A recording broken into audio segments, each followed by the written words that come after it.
जय जगन्नाथ दर्शक बंधु धर्मज्ञान टीवी यूट्यूब चैनल परिवार को आपण मान को स्वागत। जो मित्र माने हमारे चैनल को लाइक शेयर और सब्सक्राइब करिनांती से माने लाइक शेयर और सब्सक्राइब करने को कदापि भूलंतु नहीं। सर्वे भवन्तु सुखिन समस्ते खुशी रे रहंतु आनंद रे रहंतु जगज्जननी मां सारला समस्त को घंट घोड़े रखंतु।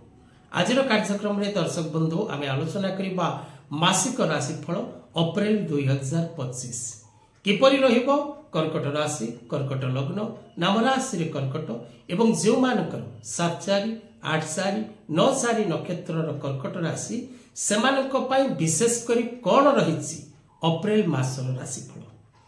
दर्शक बंधु अप्रैल मास पूर्व 29 मार्च 2025 रे महाग्रह शनिंकर गोचर आपनक राशि रो नवम भाव को हेछि। आपनक राशि रो नवम रे शनि महाग्रह 2.5 वर्ष गोचर करिवे। महाग्रह शनिंकर नवम भाव रो गोचर प्रायतः पूर्ण शुभप्रद नुहे। अनेक समय रे आपनको शुभ फल मिल पारे, अनेक समय रे आपनको अशुभ फल मध्य मिल पारे।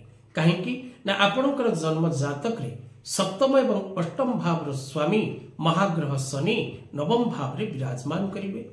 तेनु शनिंकर नवम भाव रो गोचर प्रायतः पूर्ण शुभप्रद नुहे। तेणु कौन रही ए मासर राशिफल आसंतु से विषय रे आलोचना करिबा।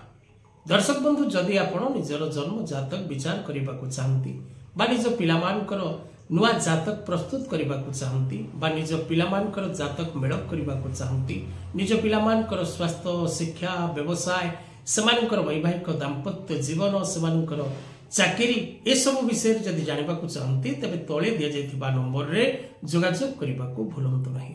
जदि आपण निज घरर वास्तु विषय किसी जानवा चाहूँगी बा असजड़ा वास्तु को सजाड़ा चाहूँगी बिना भंगा तुटारे आपणकर जदि वास्तुदोष रही से वास्तुदोष को आपण किपरि सुधारिबे से विषय जदि जानवा चाहती तेरे तले दि जाइथिबा नंबर रे जोगाजोग करने को भूलंतु नहीं। दर्शक बंधु भाग्यम फलते सर्वत्र न विद्या न पौरुषम।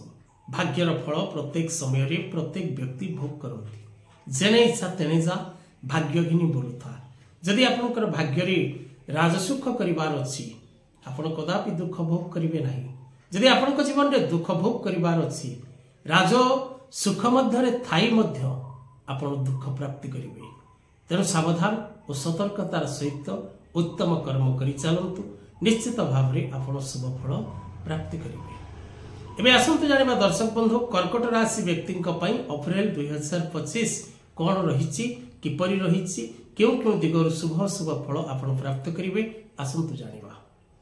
तबे दर्शक बंधु व्यवसाय क्षेत्र रे थिबा प्रत्येक कर्कट राशि रो व्यक्ति कर्कट लग्न रो व्यक्ति नाम राशि रे कर्कट व्यक्ति विशेष माने सावधान रहंतु सतर्क रहंतु भावी चिंती प्रत्येक कार्य करूँ अन्यथा विपद और विवाद आपण को छाड़बनी।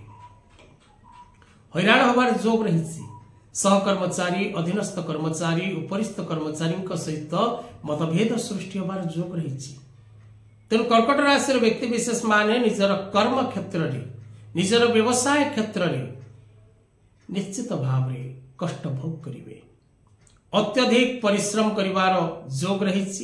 जदि आपण पूर्ण मात्रा रे मन प्राण देई परिश्रम करंती तेबे आर्थिक क्षेत्र रे आर्थिक समस्या समाधान सूत्र बाहरिबो। नचेत आपण जदि हे ज्ञान करंती आलस्य नीति ग्रहण करंती तेबे आपण कदापि निजर आर्थिक स्थिति को पूर्ण मात्रा रे सुधारिबारे असफलता प्राप्त करिवे। तेणु प्रत्येक कर्कट राशि रो व्यक्ति विशेष माने माली मकदमा कोर्ट कचेरी अशांति पारिवारिक अशांति मानसिक अशांति शारीरिक असुस्थता एवं शत्रु पीड़ा भोग करने निश्चित अटे। तेणु प्रत्येक कर्म करने पूर्व भावी चिंती आग को बढ़ा उचित।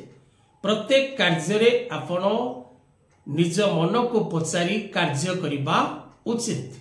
तेणु प्रत्येक क्षेत्र में आपण सतर्कता रहिबा एवं सतर्कतार सहित प्रत्येक कर्म को पूर्ण करिवार आवश्यकता रही।